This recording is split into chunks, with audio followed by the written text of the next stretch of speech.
Title: 3 years ago she betrayed me. And today she fell on her knees in front of everyone. 3 years.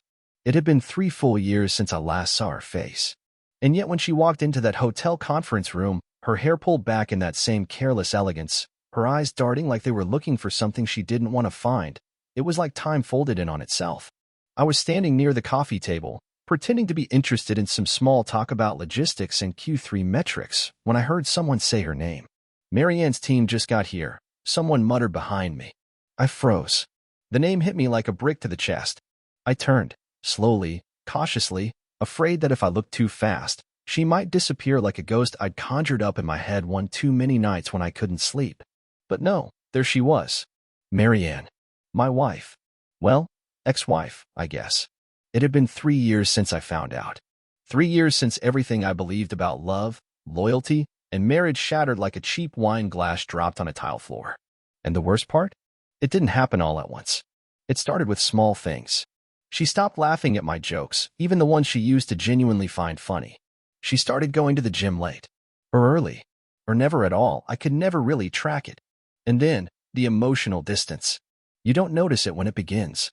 You just think, we're both tired, or we're just in a phase. But it grows like mold behind a wall. Quiet. Poisonous. I remember the exact night I found out. Her phone buzzed while she was in the shower. It was never locked. She didn't think she had to. That night, it was. And that's when my stomach dropped. I'm not the suspicious type. I was never the controlling husband. But I knew. Something deep in my gut screamed at me. Ellis, look. And when I guessed the passcode, her late father's birthday, I almost wished I hadn't. The messages weren't even subtle. He called her baby. She called him my storm. There were hotel confirmations, inside jokes I never heard before, pictures I wish I could erase from memory. And the worst part? She told him she loved him. She never said that to me anymore. I didn't confront her right away. I waited. Like a coward. I wanted to believe it was just a mistake. That maybe I had misunderstood. But over the next few days, I realized how much I had been lying to myself. She wasn't coming back to me. Not emotionally. Not physically. Not in any way. When I finally asked her about it, she didn't cry. She didn't deny it. She just looked at me, sighed, and said, I didn't mean for it to happen this way, Ellis. That was it. No apology. No remorse. Just a quiet, cold detachment like I was a business deal gone wrong. She moved out a week later. I kept the house, not because I wanted it, but because I had nowhere else to go. And every corner reminded me of her. Her favorite mug, still chipped on the rim. Her perfume still lingering in the closet. Even the damn cat refused to sit with me, always waiting by the door like she might come back. But she never did. And now here she was, 3 years later, walking into a corporate mixer like a ghost wearing flesh. She hadn't changed much. Still beautiful. Still sharp. But when her eyes met mine across the room, they widened. Her lips trembled. And then she started crying. I didn't move. I didn't go to her. I just stood there, coffee in hand, the world suddenly muted. What did she expect? That I would run to her? That I'd forgive her? That after all this time, I was still that pathetic man she left in pieces on a kitchen floor with nothing but silence and unanswered questions?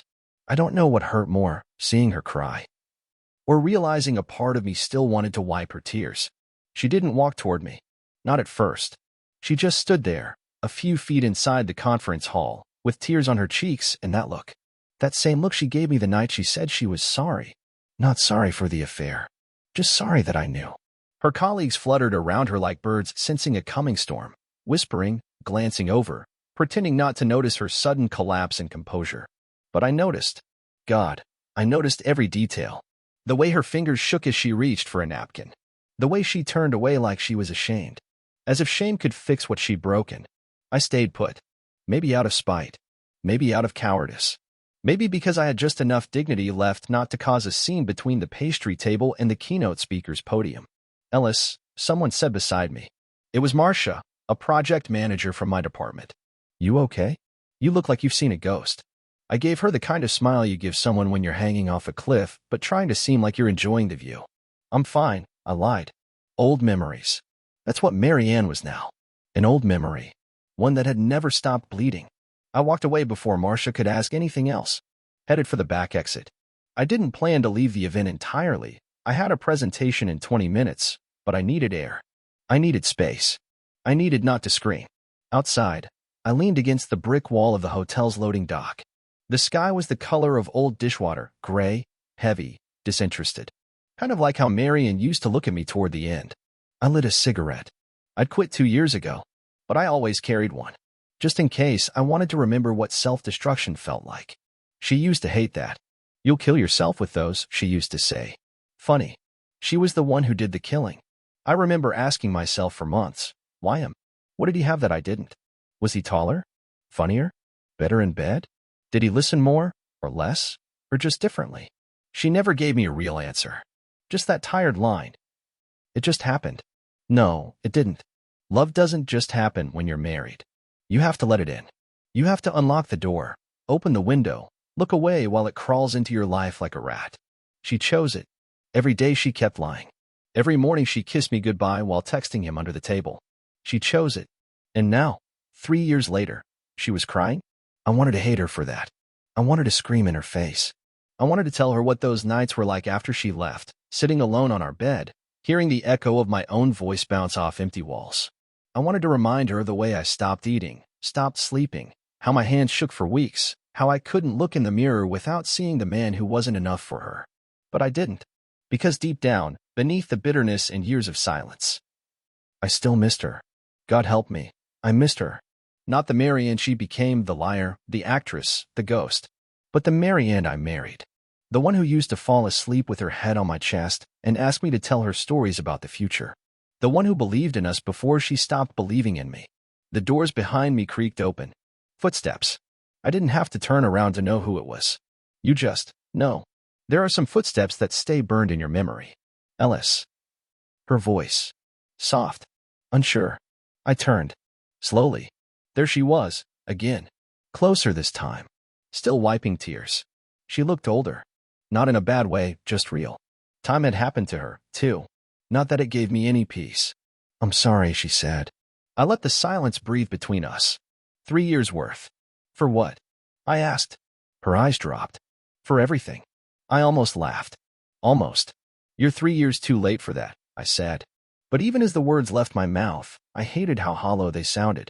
Because somewhere in the back of my throat, under the cracked layers of disappointment and rage, I still wanted her to say, I never stopped loving you. She stood there, waiting for me to say something else. Anything.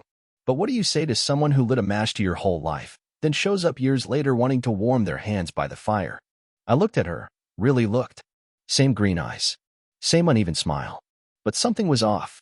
She looked like someone who'd finally realized the cost of her choices. And she looked scared. Ellis, she said again, her voice barely above a whisper, I didn't come here looking for you. Yeah, I said bitterly, funny how life works out. Her mouth twitched like she wanted to smile, but didn't dare. Smart move. I took another drag from the cigarette I shouldn't have lit. She watched me. Not judgmentally, not this time. Just watched. Like she was taking inventory of the damage. Like she was counting the cracks she'd left behind. She stepped closer, hands clasped tightly in front of her, a nervous habit I remembered from our wedding day. She had done the same thing right before walking down the aisle. Back then, it had been endearing. Now, it made me sick. I think about you all the time, she said. I scoffed. You had a funny way of showing it. That was a mistake, she said quietly. I made a lot of mistakes. I should have walked away. I should have flicked the cigarette and left her standing there in that little pool of guilt she dragged herself into. But I didn't. Because some twisted, hollow part of me needed this. You didn't just make mistakes, I said, finally meeting her eyes. You made decisions. You decided to lie. You decided to cheat. You decided to leave me in that house like I was nothing but a chapter you regretted writing. Her eyes welled up again. Good. But God help me, it didn't feel good. It felt like pulling open an old wound and finding it still bleeding. I know, she said, voice cracking. I know what I did. I shook my head. No, Marianne. You think you know. But you don't. You weren't the one waking up at 3 a.m. trying to figure out what the hell was wrong with you. You weren't the one who had to tell his parents that his wife left him because he wasn't enough. You weren't the one who had to pretend for a whole year that he was okay while everything around him turned to dust. She took another step forward, eyes wide, trembling. I'm not here to hurt you. I swear. Then why are you here? That stopped her. She blinked, searching for the right lie. Or maybe, for once, the truth. I don't know, she admitted. I saw your name on the invite list. I didn't think you'd come. When I saw you, I guess I realized I'm not over it. I laughed then. A sharp, cold thing. You're not over it? I said. You. The one who left. You're not over it. She nodded, crying openly now. I thought I could move on. I really did. But I see you, and I feel like the biggest idiot in the world. That makes two of us, I said. A silence stretched between us, thick with memory. She looked up suddenly. Are you happy? She asked. I blinked. It was a simple question. A stupid question. But for some reason, it shattered something in me. Because I didn't have an answer. I tried everything to build a new life. Therapy. Travel. A few short-lived relationships. I'd buried myself in work. In distractions. In pretending. But happy? I didn't even remember what that felt like. I looked at her, my ex-wife, my biggest mistake, my biggest heartbreak, and I told her the only thing I could think to say. I don't know. And I didn't. I didn't know if I was healing or just numb. I didn't know if I still loved her or just missed the version of her I'd made up in my head. She looked devastated by my answer. But I wasn't saying it for her. I was saying it because it was the first honest thing I'd said out loud in a long time. I should go, she said finally. I nodded. Yeah, you should. She turned, wiped her eyes, and walked back into the building, into that world of suits and speeches and half-fake smiles. And I stayed there, staring after her. Not because I wanted her back, but because I knew the truth she'd never say. She thought the grass would be greener. It wasn't. I didn't go back inside. Not right away. Instead, I wandered down the alley behind the hotel like a man looking for something he'd never find. The cigarette had burned down to the filter, and I let it smolder between my fingers longer than I should have. There was a strange comfort in the sting, like it gave shape to something I'd been feeling all along. 3 years. And somehow, she still had the power to knock the air out of my lungs with a few tears and a whispered apology. God, I hated that. I hated her. But I also didn't. And that contradiction, that choking in between, it was the thing that had kept me alone all this time. I sat on a curb behind the loading dock, where nobody could see me, and let my head fall into my hands. The hum of the city passed by in the distance. Cars. Laughter. Life that didn't care about the ruins in my chest. And then I remembered. The night she left. Not the shouting, not the suitcases, not even the silence that followed. No. What I remembered, what haunted me, was the last thing she said before walking out that door. You'll be better off without me. I wanted to scream at the memory. Because she said it like a gift. Like she was handing me some twisted form of mercy. But I wasn't better off. I wasn't anything off. I just existed. Worked. Ate. Slept. Repeat. I hadn't touched another woman's skin in over a year. Not out of loyalty. Just fear. Fear of comparison. Fear of remembering what love used to feel like. Fear of finding someone else and realizing that no matter how broken Marion left me, she still owned some part of me I couldn't get back. After 20 minutes of sitting there like a ghost in his own life, I finally stood, dusted myself off, looked up at the sky. Still gray. Still matching me. I re-entered the building like nothing happened. Wiped my eyes. Straightened my tie.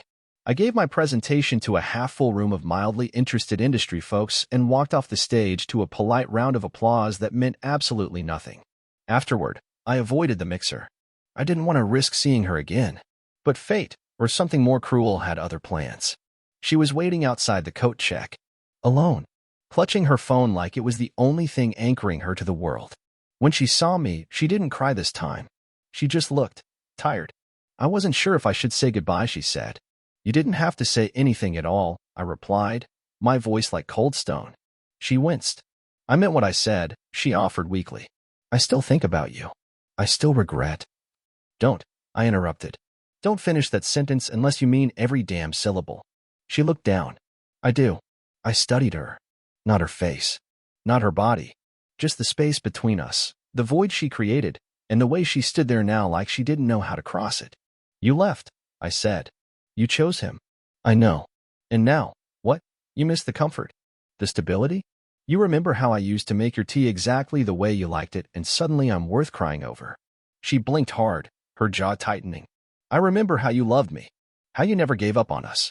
And I threw that away. It hung there between us, a confession, not a plea. And that's when I knew she wasn't here to win me back.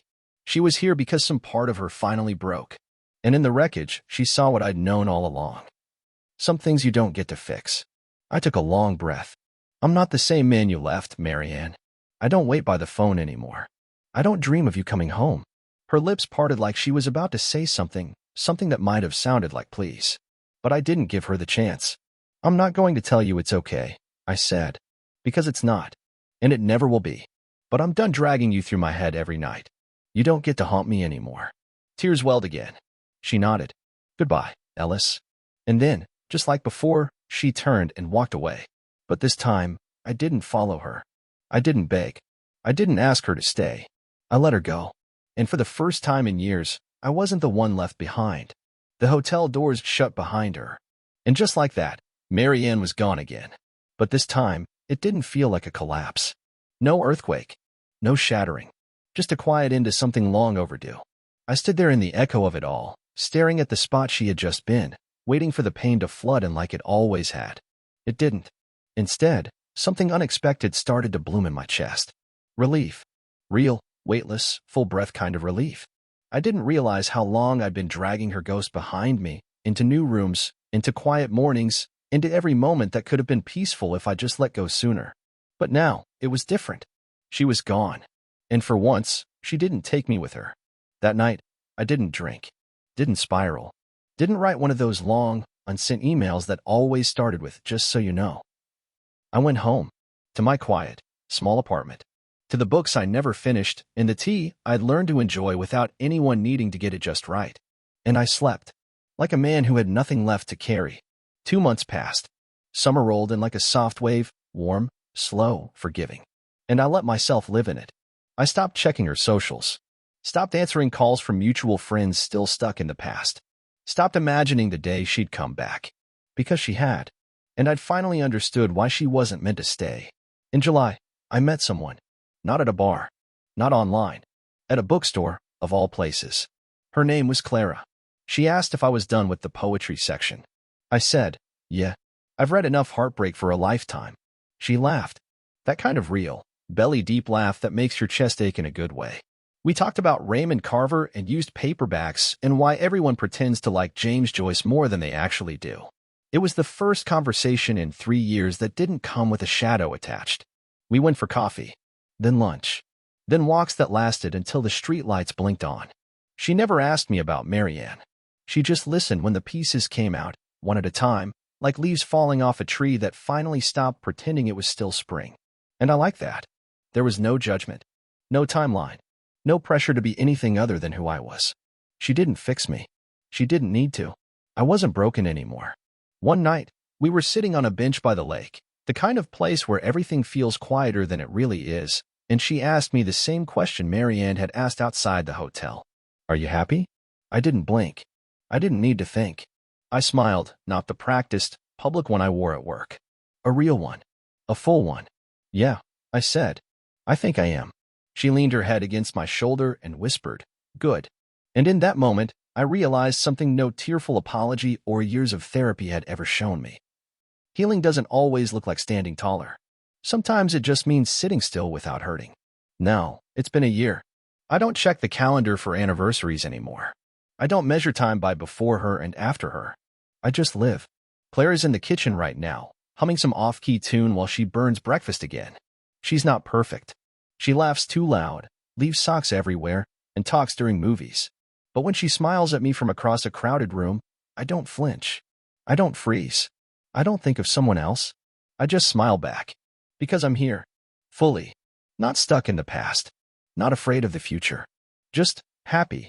And maybe that's the real ending. Not the apology. Not the closure. Not even the forgiveness. Just peace. The kind you build yourself. Drop your thoughts in the comments. I read them all. Don't forget to like, subscribe, and share to help this video reach more viewers. See you in the next one.